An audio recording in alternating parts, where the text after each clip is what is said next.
For most of human recorded history, roughly 5,000 years of civilization, women had no legal right to vote, own property, pursue education, or even leave a bad marriage. That is not a niche problem affecting a small group. That is the lived reality of more than half the human population across nearly every culture, every continent, and every era. The scale of that exclusion is almost impossible to comprehend. In the next 10 minutes, you are going to discover how that changed, why it took so long, and which moments in history actually moved the needle. We will travel from ancient Mesopotamia to modern Kabul, from the suffragette marches of London to the quiet revolutions happening in courtrooms today. And the most surprising part is not how far women have come. It is how recently almost all of it happened, and how fragile it still remains in ways most people never consider. The story begins not with protest, but with property. In ancient Mesopotamia, around 2400 BCE, women in certain Sumerian cities could own land, conduct business, and even testify in court. Ancient Egypt gave women legal rights that their European counterparts would not see for another 3,000 years. Egyptian women could divorce, inherit, and manage their own wealth. This is not a myth. It is documented in papyrus records and legal tablets that historians have studied for over a century. But those early rights were exceptions, not the rule. As empires consolidated power and religious institutions grew in influence, the legal status of women across most civilizations narrowed dramatically. Ancient Greece, often celebrated as the birthplace of democracy, excluded women entirely from political life. Athenian women were legal wards of their fathers, then their husbands, then their sons. Roman law treated women as perpetual minors. And much of medieval Europe codified that Roman framework directly into church and civil law. For over 1,000 years in Europe, the doctrine of coverture meant that a woman's legal identity was absorbed entirely by her husband upon marriage. She could not sign contracts. She could not own property independently. In many jurisdictions, she could not even keep her own wages. This was not informal social custom. This was enforced by courts and governments as settled law. The question historians continue to debate is why. The most honest answer is that it was a combination of physical power dynamics in early agricultural societies, the consolidation of wealth through male lineage, and religious doctrines that were selectively interpreted to justify female subordination. None of those factors were inevitable. All of them were choices made and remade across generations.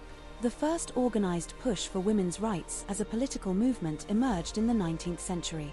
The Seneca Falls Convention in New York in 1848 is often cited as the starting point in the American context.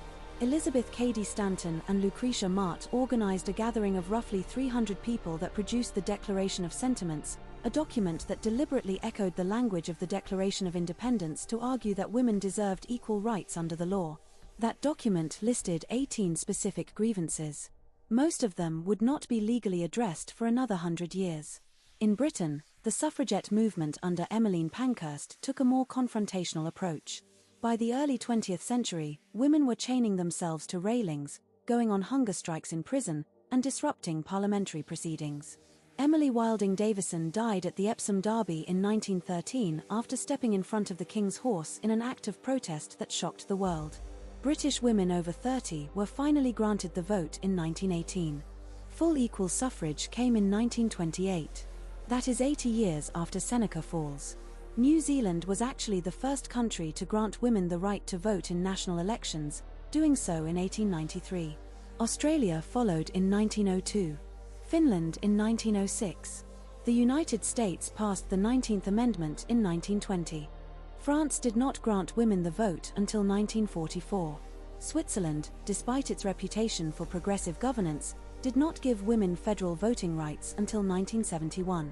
Saudi Arabia allowed women to vote in municipal elections for the first time in 2015. Those dates tell a story that no single narrative can contain. But here is what nobody talks about when we celebrate suffrage. Getting the vote was not the end of the struggle. In many countries, it was barely the beginning. Even after American women won the vote in 1920, black women in the South were systematically prevented from exercising that right through poll taxes, literacy tests, and outright violence. The Voting Rights Act did not come until 1965.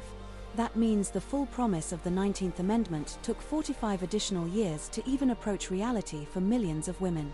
Globally, The picture is even more complicated. In many countries that formally granted women equal rights on paper, the gap between legal status and lived reality was enormous. The Soviet Union gave women full legal equality in 1917, including rights to abortion and divorce that American women would not have for decades. But those rights existed alongside political repression that made them almost meaningless in practical terms. Legal equality on paper and genuine freedom in daily life are two very different things. The second half of the 20th century saw the most rapid expansion of women's rights in recorded history. The United Nations Universal Declaration of Human Rights in 1948 explicitly included women. The Convention on the Elimination of All Forms of Discrimination Against Women, adopted in 1979, became one of the most widely ratified treaties in UN history. By the 1990s, most countries in the world had formally committed to gender equality in their constitutions or legal frameworks. What drove that acceleration? Several forces converged. The post-World War II economic expansion required women's labor in ways that made their exclusion from full citizenship increasingly indefensible. Educational access expanded dramatically. And crucially, women organized internationally, building networks that crossed national and cultural lines in ways that earlier generations could not. The economic data on women's rights is staggering and often underreported. The McKinsey Global Institute estimated in 2015 that advancing women's equality could add $12 trillion to global GDP. The World Bank has documented repeatedly that societies with higher female education rates have lower infant mortality, lower rates of domestic violence, and higher overall economic growth. These are not soft social outcomes. These are hard metrics that economists track. But the story is not linear, and that is the part that demands the most serious attention. Progress on women's rights has been reversed in multiple countries within living memory. In Afghanistan, the Taliban's return to power in 2021 stripped women of the right to attend secondary school, to work in most sectors, and to appear in public without a male guardian. Those rights had existed, imperfectly but genuinely, for 20 years.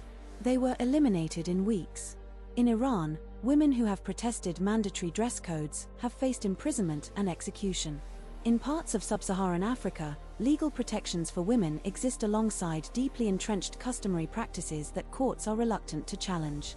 In the United States, the Supreme Court's 2022 decision in Dobbs v. Jackson Women's Health Organization overturned Roe v.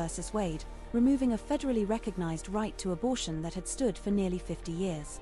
Regardless of where you stand on that specific policy, the structural reality is clear.